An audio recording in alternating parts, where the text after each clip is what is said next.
Amanda Seales took to Instagram earlier to deliver some pretty bad news to her audience. Now, the bad news that she delivered essentially marked the end of her career. You know, they allowed folks like Dale Hughley and Ricky Smiley to about me on their shows. I was told that the reason the show was not going to go further was because affiliates did not want a show that was polarizing, and also that I was not funny enough on a consistent basis. We're going to get to the real reason why Amanda Seales got fired and why this recent firing essentially spells the end of her career. But before we get to that, bruh, I want to say this. This situation and just seeing how things played out made me think, okay, maybe Amanda Seales was not lying about being autistic. Because remember when Amanda Seales went on Shannon Sharp podcast and said that she was diagnosed with autism, and then afterwards she, confessed that no, she wasn't diagnosed and it was self-diagnosed? You've already responded, I should say, about the discovery of your autism. But what do you want people to either know about autism or the fact that you recently discovered that you have autism? There's a lot of talk about whether or not the diagnosis was clinical, or what would you like to say about that? First, I want to say it is so wild to see people pick and choose when they want to believe doctors and when they don't. Like, I just think that that's one thing that's wild. Two, I think that it's a lot of people that do not know anything about autism. I've seen people say things like, well, I can't say that I got diagnosed with cancer if a doctor didn't diagnose me for cancer. And it's like, well, ma'am, cancer is something that you test for with blood and with actual biological things. Autism is a neurological disorder. She got a lot of flack for just waking up one day and saying she's autistic without consulting a doctor and just diagnosing herself. And a lot of people called her a liar, and she got a lot of flack for it. But honestly, this situation to me proves she's 100% autistic. Either that or she's just like immensely arrogant. I'm talking about she's more arrogant than any human being to ever live. Is that autism or grandiose ego? And some may say, Flacco, it's the ego, bro. Man, this is arrogant. I'm saying, hey, bro, no person in their right mind would do the things that Amanda Seales did. Amanda Seales, when she first got this gig that was recently taken away from her, she walked in the office and was speaking to her bosses as if they were like third graders that she was tutoring. When I came to Radio 1 in 2021, so when I came to Radio 1 in 2022, I literally said to both of my bosses who were Jewish men, I said, I cannot come here unless you're going to have my back when I eventually have to speak about Palestine, because I will have to speak about Palestine. And I need to know, do you all acknowledge that Palestine is an occupied state? Do you acknowledge this? And the elder said, yes. And the others started to do conjecture, and I was like, cut it. I didn't ask you for all of that. I said yes or no. This is psychotic, man. Now, regardless of your political opinion, regardless of your world viewpoint, bruh, put yourself in a scenario of employer-employee dynamic, employer-potential new hire dynamic. Imagine a potential new hire who you're interviewing walks in and starts giving you ultimatums, yes or no, and you start to explain yourself, stop it, yes or no. Huh? But the thing is, they have to tolerate it, right? Because in 2021, nobody had more motion than activists, bruh. Nobody had more motion than the pro-Black Black Lives Matter activists, bruh, in 2021. After George Floyd passed away, if you were an activist, you was cracking. That was the time where everybody wanted to talk to you, where it was a lot of discourse between, like racial lines, and people wanted to hear from these pro-Black people. So in 2021, she had a lot of leverage. They thought she had a lot of social currency, and she could have essentially gotten away with anything. She got away with essentially treating people like dirt, including her employer. And they probably took it, even though they were elders. They were 50, 60-year-old men. And they took it because they felt like they probably had to. He said yes. And I said, because I will have to speak about Palestine. And when it happens, I need to know that this company is going to have my back. I cannot sign this contract unless I know that this company is going to have my back. And when they asked me to take down my video of with my livelihood, that's also when I knew, like, this is probably the beginning of the end. It always sucks that it's a black man who always delivers the news. And I will leave you with this. Whenever somebody says it's just business, that is the lie that sellouts tell themselves. Listen, I'm not rejecting the notion that those dudes were just really scummy businessmen who told her whatever she wanted to hear when her value was super high. And then when her value became low, they began to enforce different things upon her. Like, hey, bruh, your value is low. You can't afford to piss off our advertisers, bruh. Cut it out. I mean, hey, you either conform or you leave, right? In her case, she didn't want to conform and she stayed, which ended up in her getting fired. But here is Amanda Seales talking about the firing, man, and exactly what took place. I was told that the reason the show was not going to go further was because affiliates did not want a show that was polarizing, and also that I was not funny enough on a consistent basis. And they're not wrong. These are not, let me do a silly skit every morning times. At one point on the show where they called me and they asked me to stop referring to the genocide as a genocide, I played their little game for like a month. And then I just was like, I can't not refer to it as what it is. You know, they allowed folks like D.L. Hughley and Ricky Smiley to talk about me on their shows, to besmirch my merit because I was not a supporter because I was not a blind supporter of Kamala Harris. This is the first time I've ever been let go from a creative position. I don't think they let her go because of her opinions on the Middle East conflict. I think they let her go because Amanda Seales became a caricature of one particular aspect of herself. See, Amanda Seales used to be this super funny, super woke comedian. At some point, as she aged, got older, probably seen more life, probably got more traumatized, her joy left her, right? Like, she went from being this super funny, super charismatic character to just being this super angry, depressing, sad, angry person. And we stopped getting comedy and we started getting more of just opinions of just her being angry. Okay, honestly, I've had enough. What the is wrong with y'all? Really? 3 pieces. 3 from 3 people I have never met in my life. From 3 publications that are supposed to be about uplifting black people, which is all I have dedicated my life to doing. Shit. What hubris do I have? You people literally cannot stand that someone has studied and is speaking on what they study, that someone has read and is speaking on what they read. You can't stand that someone loves us, so much that their passion is so exemplary and is exuding through the phone that it touches people who literally have never felt love that much and they don't know how to process it. That's what you're feeling.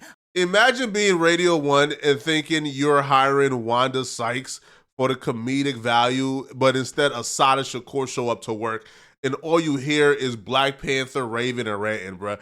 You would be sick and sad too. You would pull the plug fast as well. Now, the reason why this firing, I think, spells the end of Amanda Seales' career, because Amanda Seales have publicly said after this firing that she is now in a position in her career where she feels like, she's too good to work the comedy show circuit. She's too good to try to prove her value. Well, when you're in a position where you have little to no value, you're sort of washed up, but you still have the mindset of, I'm a superstar, I'm too good to do certain things, that never ends well. And that usually ends at the homeless shelter. I'm not considered a novice in stand-up anymore. But at the end of the day, it was like, the constant effort to be dealing with comedy clubs like I've just started doing stand-up was driving me crazy. Like, it was like, why is there always this, like, I'm still trying to make it type? Because you are still trying to make it. You literally are still trying to make it. Regardless of how long you've been doing this, you're not in a position yet like the Kevin Harts where you have a surplus of $100 million where you can sit comfortably and be picky at the opportunities you get or be picky at doing the comedy store runs. You're not there yet, but she feels as if she's there yet due to her existing in this space for a couple of years. Her existing in this space for an X amount of years, she feels as if she's owed and entitled to it. Well, no, you're only entitled to what your value brings. And right now, her value is at an all-time low, but she has brainwashed herself that her value isn't at an all-time low, is other contributing factors, is third party that's going out of the way to sabotage her, right? Her ticket sales ain't selling because third party people is hacking her ticket sales. Yo, she's making up every excuse in the book other than, yo, I fell off. I got to do better. I got to tap back into my fan base. I don't want to do that. And so I said, and then when the Zionists started shutting down all my shows and hacking my ticket site and all that, I was like, okay, I got to figure out another way. Because I can't continue on this path in this fashion. So then I was like, well, what I'm going to do is I was already going to do a one-woman show, but then we had to figure out a different way to do it. And I knew that I was going to do it digital. I knew I was going to do a live stream, but I didn't consider it to be like a new method of performing. Since I couldn't do the tickets the way that I wanted to. It's not her ops or her enemies responsible for her low ticket sales. It's not third party secretly working behind the scene to sabotage Amanda Seales' career. No, bro. Amanda Seales has become absolutely disconnected and detached from her fan base. Amanda Seales did everything in her power to sabotage her own career. When Amanda Seales came into the industry, Amanda Seales had nothing but promise. She was set to be a superstar. She was set to be the next great Black woman, superstar, actor, actress, comedian, all three in one. She was that talented, bro. People really liked her.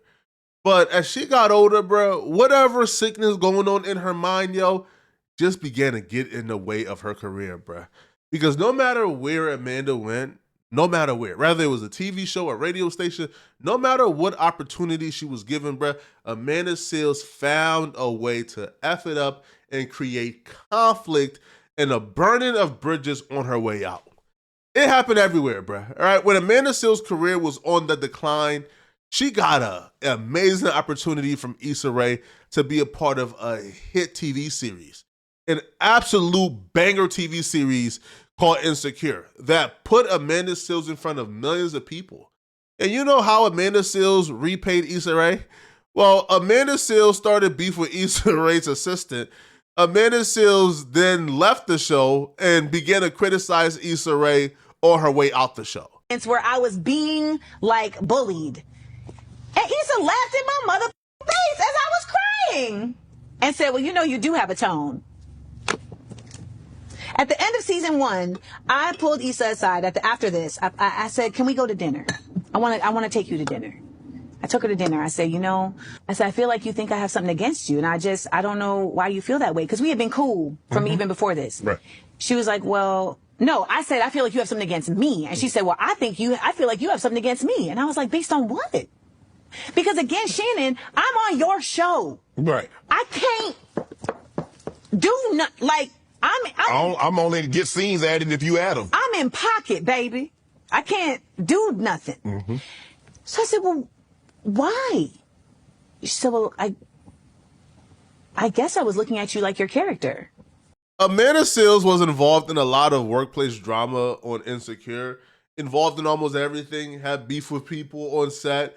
And when Issa Rae didn't jump to defend her every time or didn't jump to get in the middle of some workplace drama or beef, she took offense to it.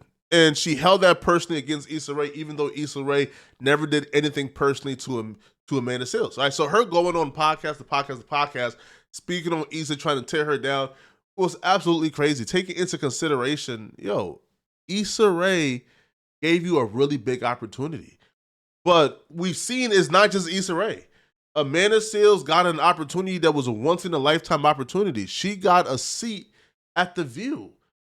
A daytime television in front of millions of people. It was one of like the top 2 or top 3 most viewed like daytime series at that particular time.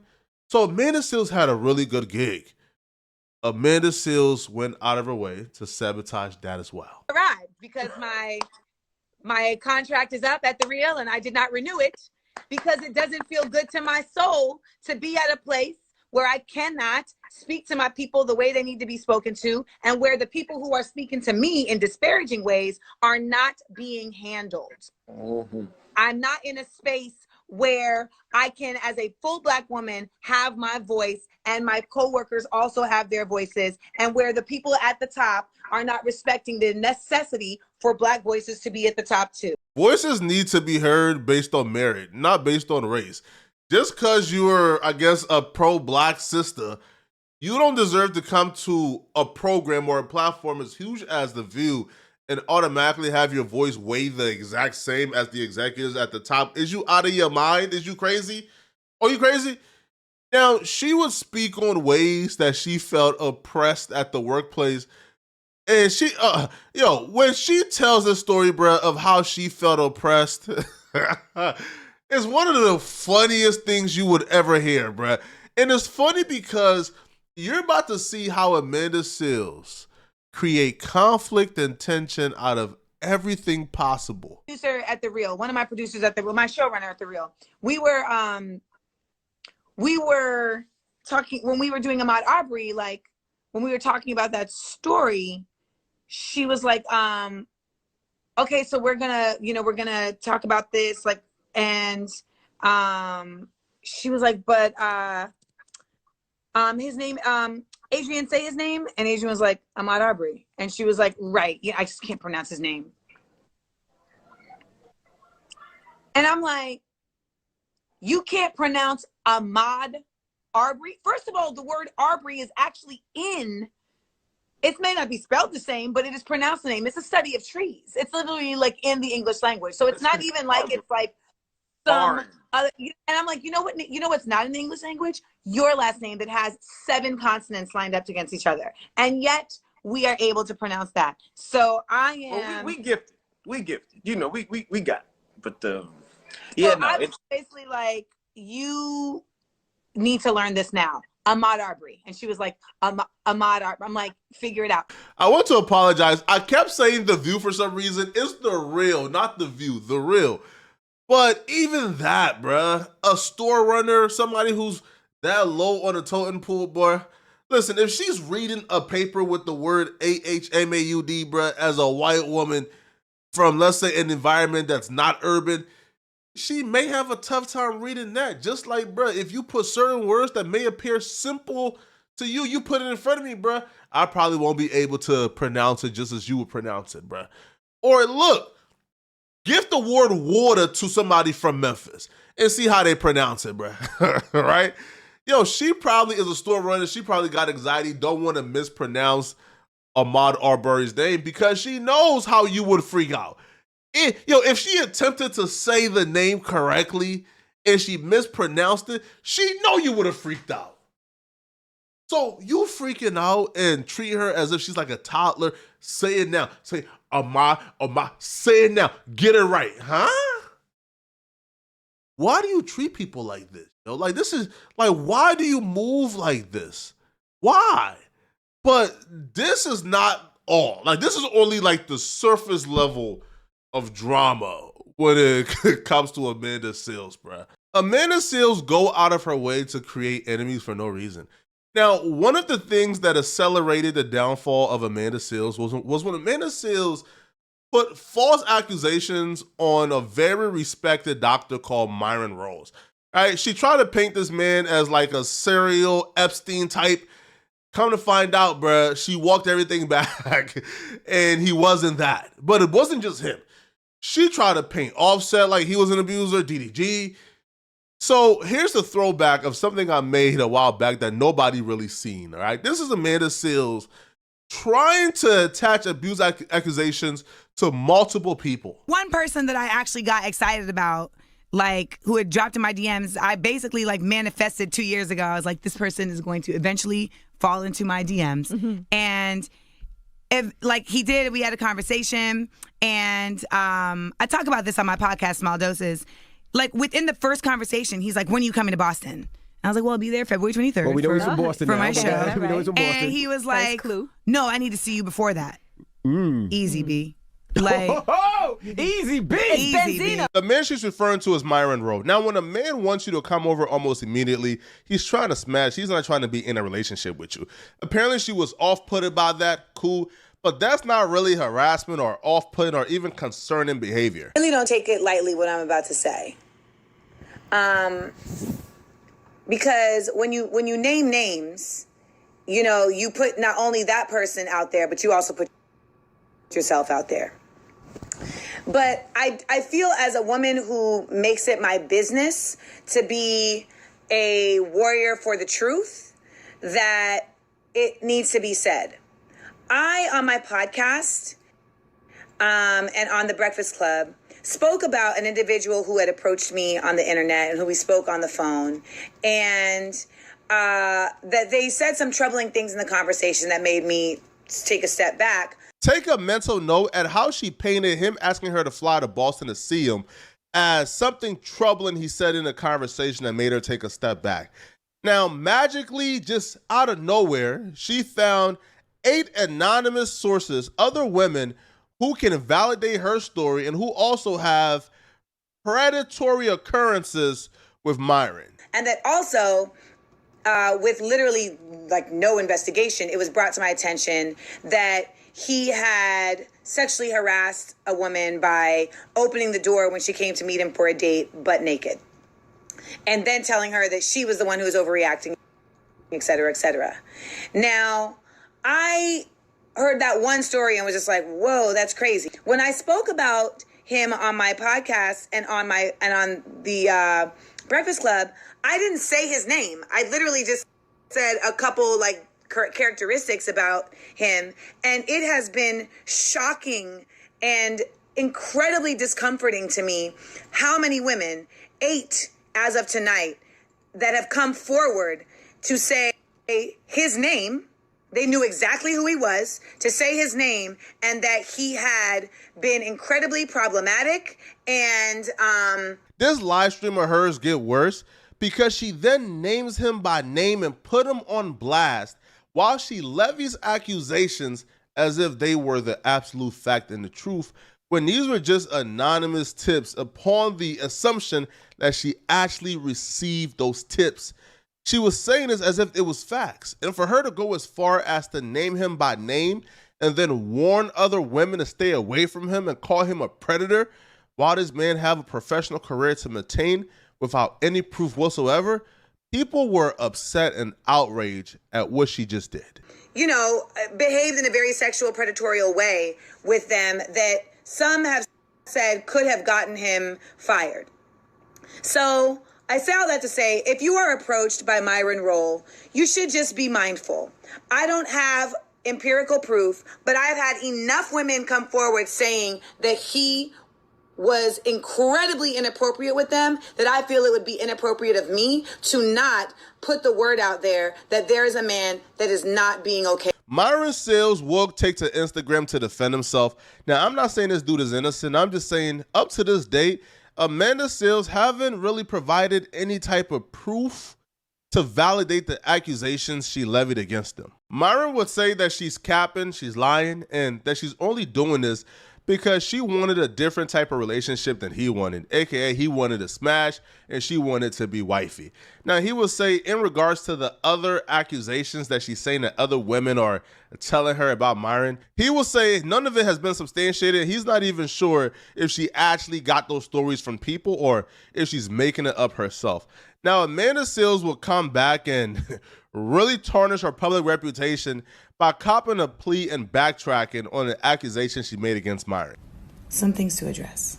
1. I never accused Myron Rolle of sexually harassing me or of sending me inappropriate DMs. What I did say was that via DM, several women have approached me accusing him of sexually harassing them. 2nd, I never said that black men were the cause for Jussie Smollett, and I also have never said that black men are solely the cause for holding black people back. From this situation, a lot of people learned that Amanda Seales has issues. She has deep-seated issues with men. And that became clear with the Cardi B and Offset situation. So Offset went on stage, I believe, during a festival to win back Cardi B because Cardi B broke it up with him because he cheated. So he went on stage and apologized to his wife in front of the entire world. You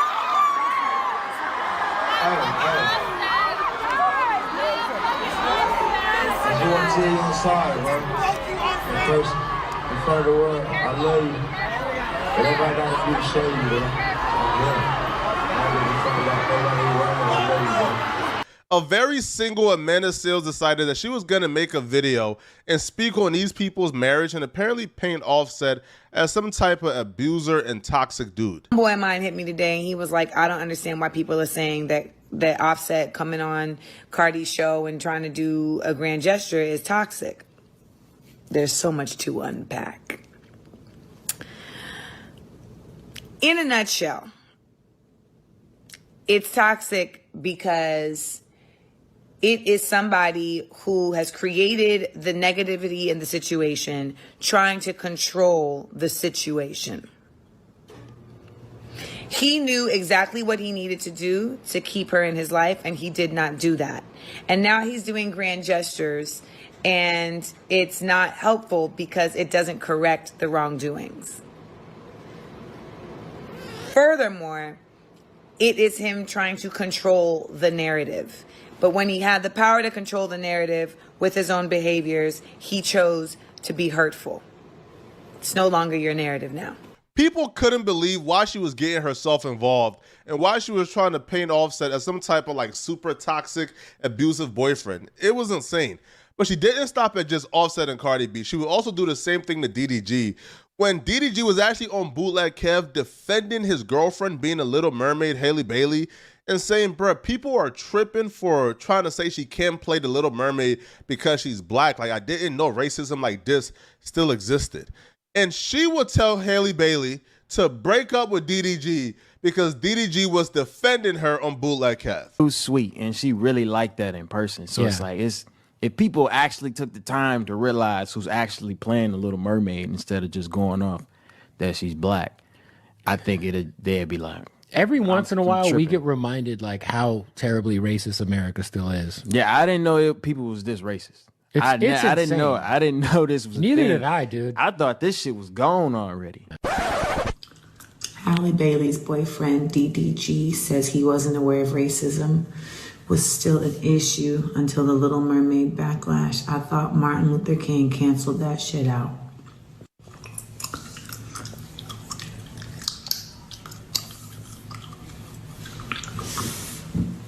Outside of creating enemies with everybody, I feel like the thing that really cemented the end of Amanda Seales was when she began to alienate her own fan base, when she began to get hated by people who align with her politically.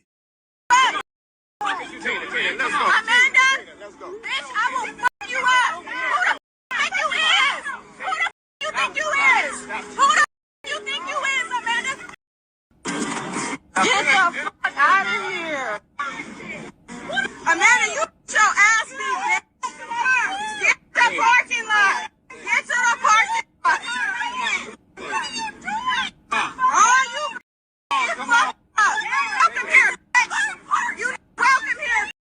I'm 100% on Amanda Seales' side when it comes to that situation. Amanda Seales pulled up to the park to support black entrepreneurs in Los Angeles, and she was attacked by somebody. Well, not attacked, but she was verbally attacked by somebody who I guess had a disagreement with her. But the person she was attacked by is somebody who represents her demographic, right? The pro-black, super woke, black Twitter-esque, right, activist, right? Like that's her. Like that is her group, and even they're turning on her. And the thing with Amanda Seales is, now I will give her credit for this. She is a free thinker. right? She does think outside the box, and at times she does stand on an island by herself. But when you ingratiate yourself with a certain community that have a cult-like mentality for as long as Amanda Seales ingratiated herself, you really can't like all of a sudden switch up and think you about to have your own opinions, bro. That's gonna end bad for you.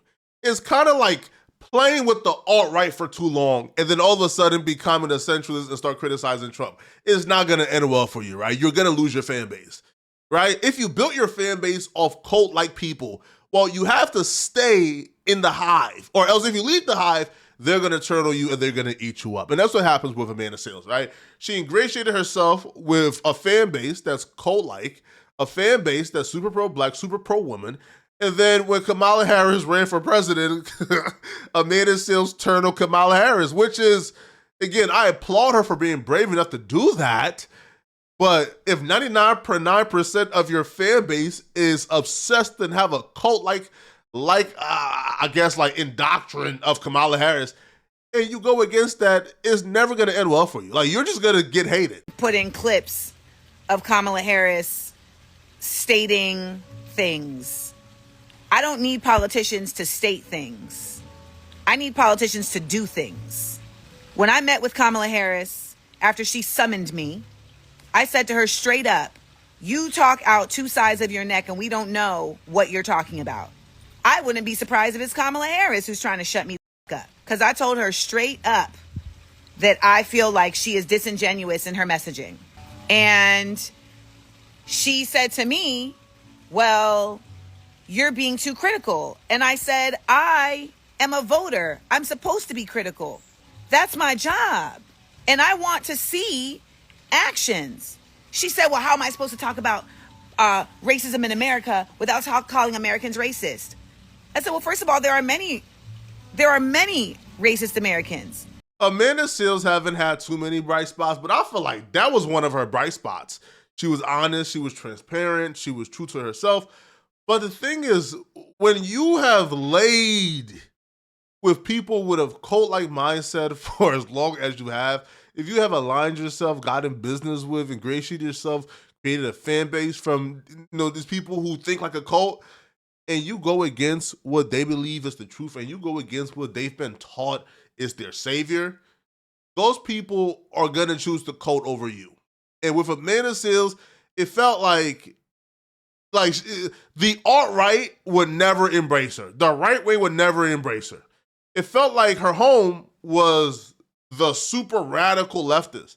And now the radical leftist is leaving her because she wants to have an open and free dialogue about Kamala Harris, man. Listen, man, at this point, I don't know where Amanda Seales is going to go. I just wish her the best, man. Y'all let me know in the comment section. What do you guys think about this, man? Do y'all feel like her career is over? Or do you guys feel like Amanda Seales may have another life in her? Let me know in the comment section, all right? And if you're still watching, click on this video here, somewhere on my screen, like somewhere here, to find out how Remy Ma tried to expose Papoose, but it instantly backfired on her, and it backfired badly. Click on this video right here to find out what I'm talking about. I'm out of here, folks. Peace.